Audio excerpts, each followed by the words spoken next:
128 cars. That is the beginning of the steady reduction in the price of the cars in the face of ever-increasing cost of materials and ever higher wages. Contrast the year 1908 with the year 1911. The factory space increased from 2.65 to 32 acres.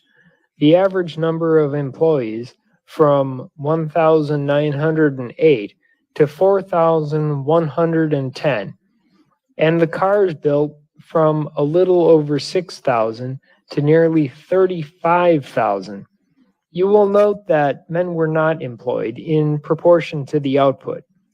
We were, almost overnight as it seems, in great production. How did all this come about? Simply through the application of an inevitable principle, by the application of intelligently directed power and machinery. In a little dark shop on a side street, an old man had labored for years making axe handles. Out of seasoned hickory he fashioned them, with the help of a draw shave, a chisel, and a supply of sandpaper. Carefully was each handle weighed and balanced. No two of them were alike. The curve must exactly fit the hand and must conform to the grain of the wood. From dawn until dark, the old man labored. His average product was 8 handles a week, for which he received $1.50 each, and often some of these were unsaleable because the balance was not true. Today, you can buy a better axe handle made by machinery for a few cents, and you need not worry about the balance. They are all alike, and everyone is perfect. Modern methods, applied in a big way, have not only brought the cost of the axe handles down to a fraction of their former cost, but they have immensely improved the product. It was the application of these same methods to the making of the Ford car that at the very start lowered the price and heightened the quality. We just developed an idea. The nucleus of a business may be an idea. That is, an inventor or a thoughtful workman works out a new and better way to serve some established human need. The idea commends itself, and people want to avail themselves of it. In this way, a single individual may prove, through his idea or discovery, the nucleus of a business. But the creation of the body and bulk of that business is shared by everyone who has anything to do with it. No manufacturer can say, "I built this business," if he has required the help of thousands of men in building it. It is a joint production. Everyone employed in it has contributed something to it. By working and producing, they make it possible for the purchasing world to keep coming to that business for the type of service it provides, and thus they help establish a custom, a trade, a habit which supplies them with a livelihood. That is the way our company grew, and just how I shall start explaining in the next chapter. In the meantime, the company had become worldwide. We had branches in London and in Australia. We were shipping to every part of the world. And in England particularly, we were beginning to be as well known as in America. The introduction of the car in England was somewhat difficult on account of the failure of the American bicycle, because the American bicycle had not been suited to English uses. It was taken for granted and made a point of by the distributors that no American vehicle could appeal to the British market. 2 Model A's found their way to England in 1903. The newspapers refused to notice them. The automobile agents refused to take the slightest interest.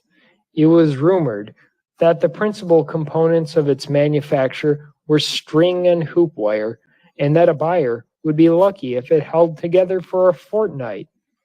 In the first year, About a dozen cars in all were used. The second was only a little better. And I may say, as to the reliability of that Model A, that most of them, after nearly 20 years, are still in some kind of service in England. In 1905, our agent entered a Model C in the Scottish reliability trials. In those days, reliability runs were more popular in England than motor races. Perhaps there was no inkling that, after all, an automobile was not merely a toy. The Scottish trials was over 800 miles of hilly, heavy roads. The Ford came through with only one involuntary stop against it. That started the Ford sales in England. In that same year, Ford taxicabs were placed in London for the first time. In the next several years, the sales began to pick up. The cars went into every endurance and reliability test and won every one of them. The Brighton dealer had 10 Fords driven over the South Downs for 2 days in a kind of steeplechase, and every one of them came through. As a result, 600 cars were sold that year. In 1911, Henry Alexander drove a Model T to the top of Ben Nevis, 4,600 feet. That year, 14,060 cars were sold in England, and it has never since been necessary to stage any kind of a stunt. We eventually opened our own factory at Manchester. At first, it was purely an assembling plant, but as the years have gone by, we have progressively made more and more of the car. End of chapter 4. Chapter 5. Getting into production. If a device would save in time just 10% or increase results 10%, then its absence is always a 10% tax. If the time of a person is worth 50 cents an hour, a 10% saving is worth 5 cents an hour. If the owner of a skyscraper could increase his income 10%, he would willingly pay half the increase just to know how. The reason why he owns a skyscraper is that science has proved that certain materials, used in a given way, can save space and increase rental incomes. A building 30 stories high needs no more ground space than one 5 stories high. Getting along with the old-style architecture costs the 5-story man the income of 25 floors. Save 10 steps a day for each of 12,000 employees, and you will have saved 50 miles of wasted motion and misspent energy. Those are the principles on which the production of my plant was built up. They all come practically as of course. In the beginning, we tried to get machinists. As the necessity for production increased, it became apparent not only that enough machinists were not to be had, but also that skilled men were not necessary in production. And out of this grew a principle that I later want to present in full. It is self-evident that a majority of the people in the world are not mentally, even if they are physically, capable of making a good living. That is, they are not capable of furnishing with their own hands a sufficient quantity of the goods which this world needs to be able to exchange their unaided product for the goods which they need. I have heard it said, in fact, I believe it is quite a current thought, that we have taken skill out of work. We have not. We have put in skill. We have put a higher skill into planning, management, and tool building. And the results of that skill are enjoyed by the man who is not skilled. This I shall later enlarge on. We have to recognize the unevenness in human mental equipments. If every job in our place required skill, the place would never have existed.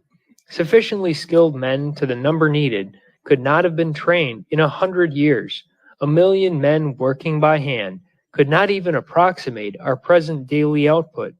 No one could manage 1,000,000 men, but more important than that, the product of the unaided hands of those 1,000,000 men could not be sold at a price in consonance with buying power. And even if it were possible to imagine such an aggregation and imagine its management and correlation, just think of the area that it would have to occupy. How many of the men would be engaged, not in producing, but in merely carrying from place to place what the other men had produced? I cannot see how, under such conditions, the men could possibly be paid more than 10 or 20 cents a day. For of course, it is not the employer who pays wages, he only handles the money. It is the product that pays the wages and is the management that arranges the production so that the product may pay the wages. The more economical methods of production did not begin all at once. They began gradually, just as we began gradually to make our own parts. Model T was the first motor that we made ourselves. The great economies began in assembling and then extended to other sections so that, while today we have skilled mechanics in plenty, they do not produce automobiles. They make it easy for others to produce them. Our skilled men are the tool makers, the experimental workmen, the machinists, and the pattern makers. They are as good as any men in the world. So good, indeed, that they should not be wasted in doing that which the machines they contrive can do better. The rank and file of men come to us unskilled. They learn their jobs within a few hours or a few days. If they do not learn within that time, they will never be of any use to us. These men are, many of them, foreigners, and all that is required before they are taken on is that they should be potentially able to do enough work to pay the overhead charges on the floor space they occupy. They do not have to be able-bodied men. We have jobs that require great physical strength, although they are rapidly lessening. We have other jobs that require no strength whatever, jobs which, as far as strength is concerned, might be attended to by a child of 3. It is not possible, without going deeply into technical processes, to present the whole development of manufacturing, step by step, in the order in which each thing came about. I do not know that this could be done, because something has been happening nearly. Take at random a number of the changes. From them, it is possible not only to gain some idea of what will happen when this world is put on a production basis, but also to see how much more we pay for things than we ought to, and how much lower wages are than they ought to be, and what a vast field remains to be explored. The Ford Company is only a little way along on the journey.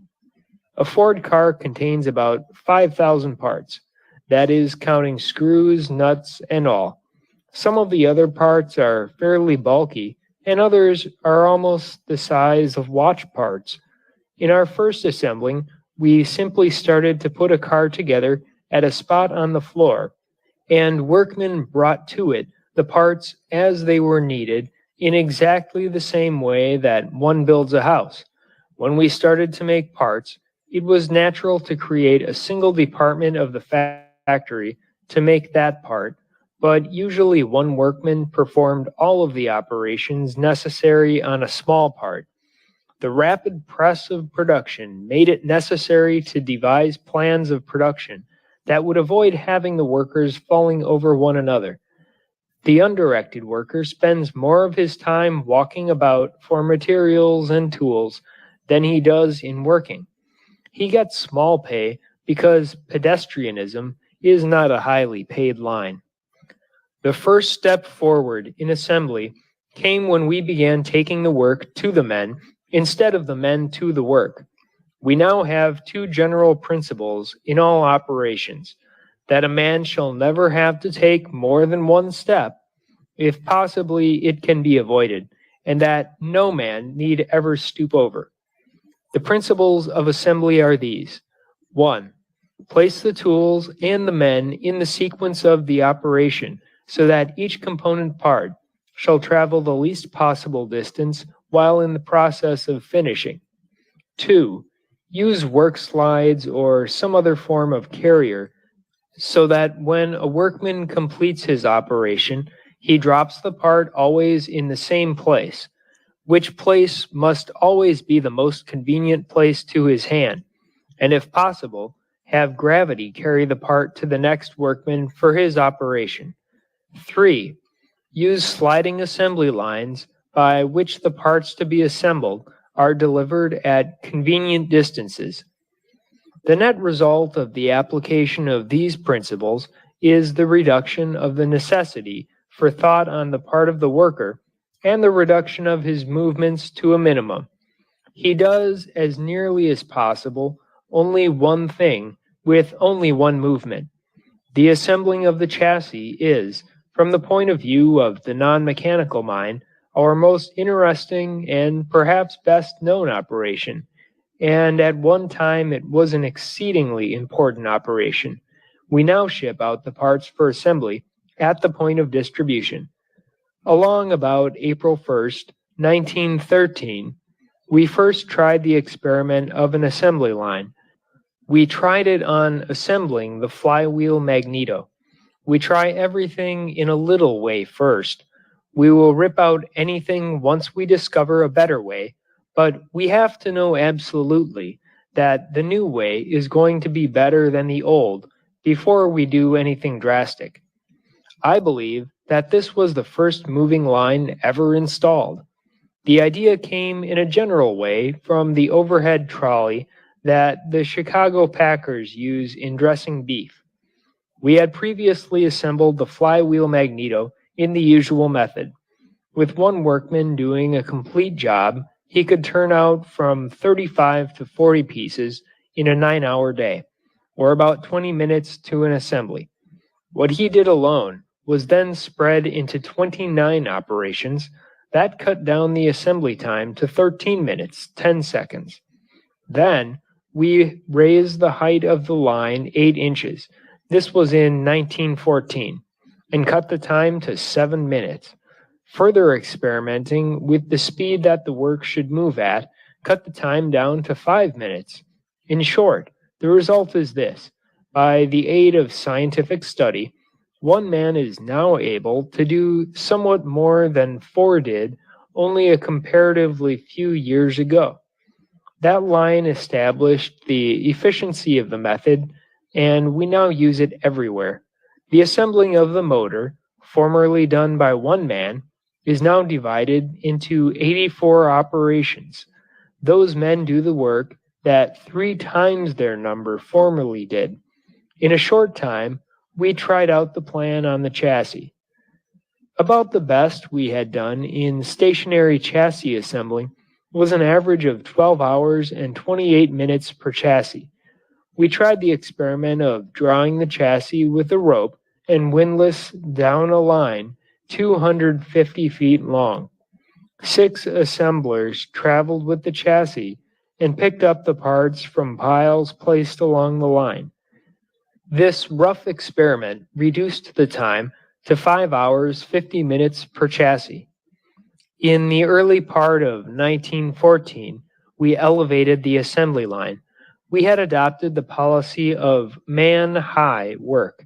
We had one line 26 3/4 inches and another 24 1/2 inches from the floor to suit squads of different heights.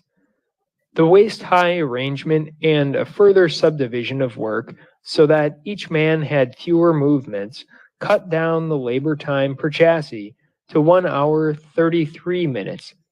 Only the chassis was then assembled in the line.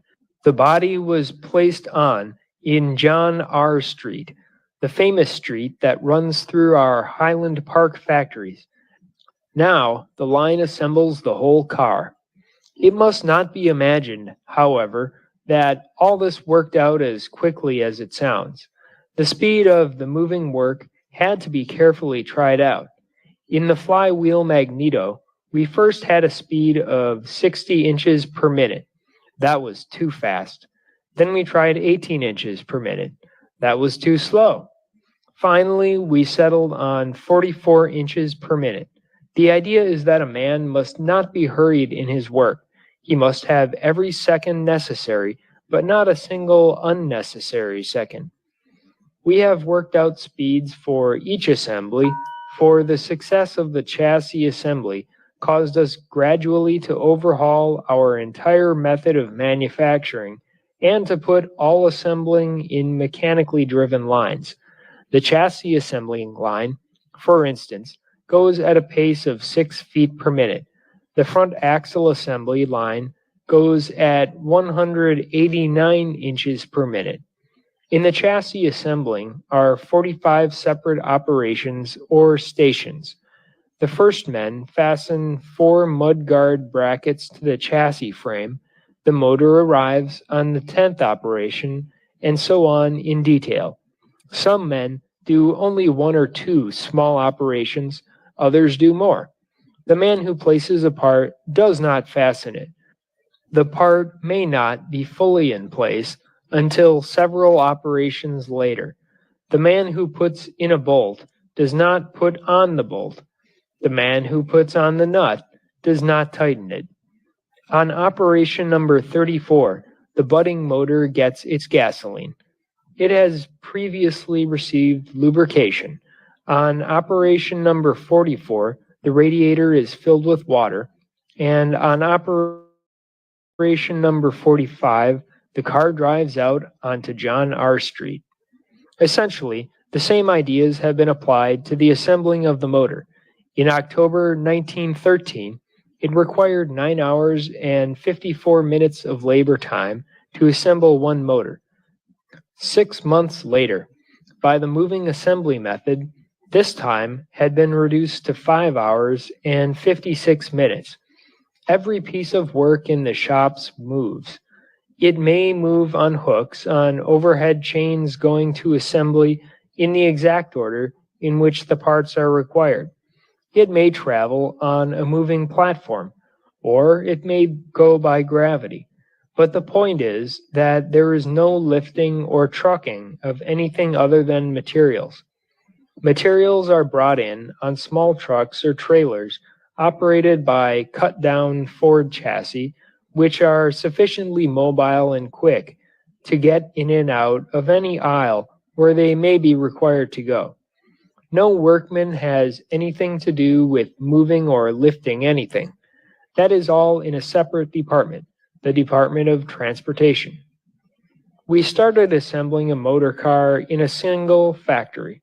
Then, as we began to make parts, we began to departmentalize so that each department would do only one thing.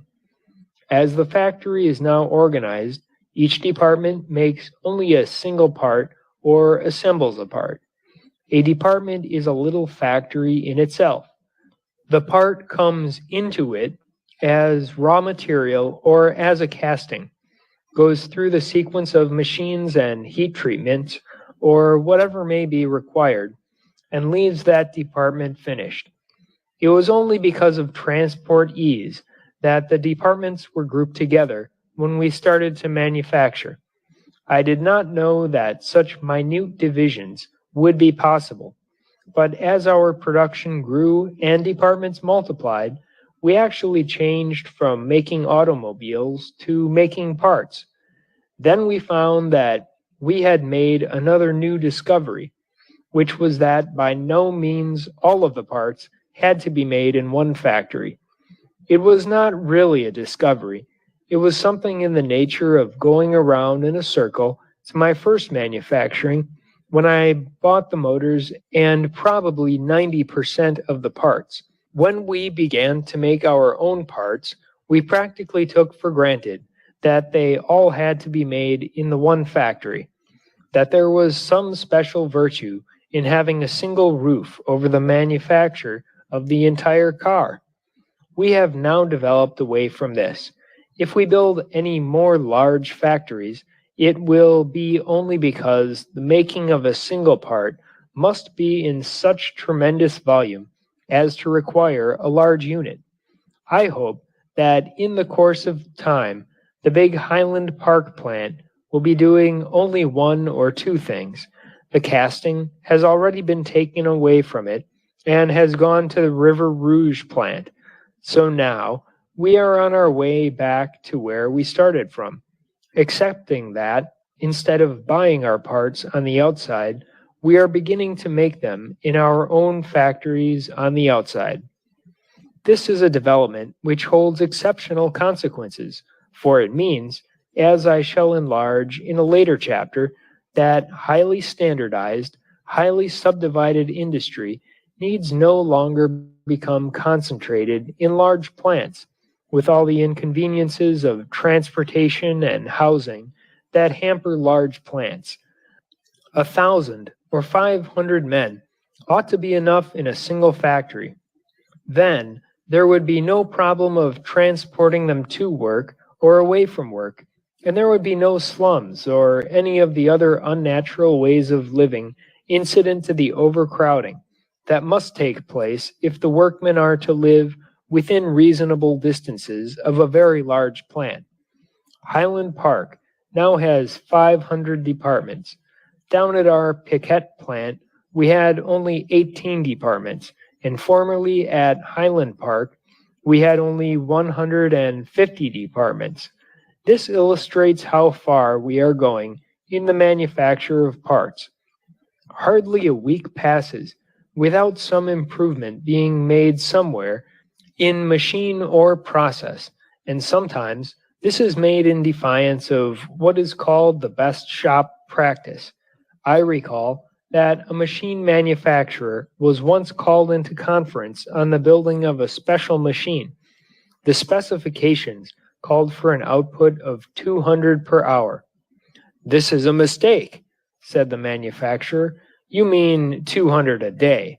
No machine can be forced to 200 an hour." The company officer sent for the man who had designed the machine, and they called his attention to the specification. He said, "Yes, what about it?" "It can't be done," said the manufacturer positively. "No machine built will do that. It is out of the question." "Out of the question!" exclaimed the engineer. "If you will come down to the main floor, you will see one doing it. We built one to see if it could be done, and now we want more like it." The factory keeps no record of experiments. The foremen and superintendents remember what has been done. If a certain method has formerly been tried and failed, somebody will remember it. But I am not particularly anxious for the men to remember what someone else has tried to do in the past, for then we might quickly accumulate far too many things that could not be done. That is one of the troubles with extensive records. If you keep on recording all of your failures, you will shortly have a list showing that there is nothing left for you to try, whereas it by no means follows, because one man has failed in a certain method, that another man will not succeed. They told us we could not cast gray iron by our endless chain method, and I believe there is a record of failures, but we are doing it. The man who carried through our work either did not know or paid no attention to the previous figures. Likewise, we were told that it was out of the question to pour the hot iron directly from the blast furnace into mold. The usual method is to run the iron into pigs, let them season for a time, and then remelt them for casting. But at the River Rouge plant, we are casting directly from cupolas that are filled from the blast furnaces. Then, too, a record of failures, particularly if it is a dignified and a well authenticated record, deters a young man from trying. We get some of our best results from letting fools rush in where angels fear to tread. None of our men are experts. We have most unfortunately found it necessary to get rid of a man as soon as he thinks himself an expert, because no one ever considers himself an expert if he really knows his job. A man who knows a job sees so much more to be done than he has done, that he is always pressing forward and never gives up an instant of thought to how good and how efficient he is. Thinking always ahead, thinking always of trying to do more, brings a state of mind in which nothing is impossible. The moment one gets into the expert state of mind, a great number of things become impossible. I refuse to recognize that there are impossibilities. I cannot discover that anyone knows enough about anything on this earth definitely to say what is and what is not possible. The right kind of experience, the right kind of technical training ought to enlarge the mind and reduce the number of impossibilities. It unfortunately does nothing of the kind. Most technical training and the average of that which we call experience provide a record of previous failures, and instead of these failures being taken for what they are worth, they are taken as absolute bars to progress. If some man, calling himself an authority, says that this or that cannot be done, then a horde of unthinking followers start the chorus.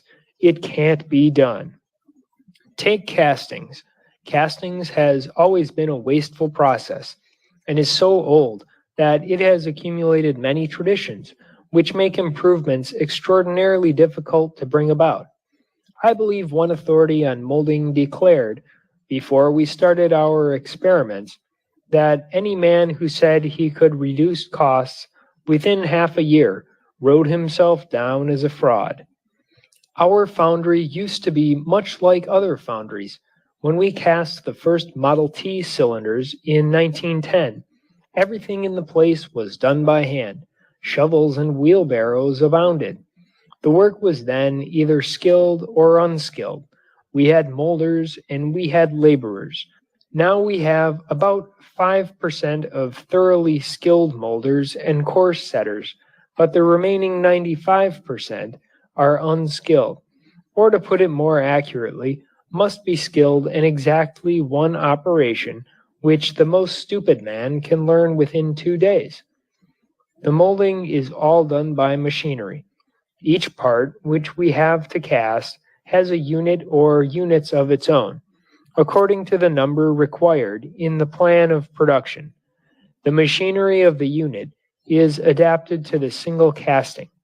Thus, the men in the unit each perform a single operation that is always the same. The unit consists of an overhead railway to which at intervals are hung little platforms for the molds. Without going into technical details, let me say the making of the molds and the cores, and the packing of the cores, are done with the work in motion on the platforms. The metal is poured at another point as the work moves, and by the time the mold in which the metal has been poured reaches the terminal, it is cool enough to start on its automatic way to cleaning, machining, and assembling, and the platform is moving around for a new load. Take the development of the piston rod assembly. Even under the old plan, this operation took only 3 minutes and did not seem to be one to bother about. There were 2 benches and 28 men in all. They assembled 175 pistons and rods in a 9-hour day, which means just 5 seconds over 3 minutes each. There was no inspection, and many of the piston and rod assemblies came back from the motor assembling line as defective. It is a very simple operation. The workman pushed the pin out of the piston, oiled the pin, slipped the rod in place, put the pin through the rod and piston, tightened one screw, and opened another screw. That was the whole operation. The foreman, examining the operation, could not discover why it should take as much as 3 minutes. He analyzed the motions with a stopwatch. He found that 4 hours out of a 9-hour day were spent in walking. The assembler did not go off anywhere, but he had to shift his feet, to gather in his materials, and to push away the finished piece. In the whole task, each man performed 6 operations. The foreman devised a new plan. He split the operation into 3 divisions, put a slide on the bench and 3 men on each side of it, and an inspector at the end.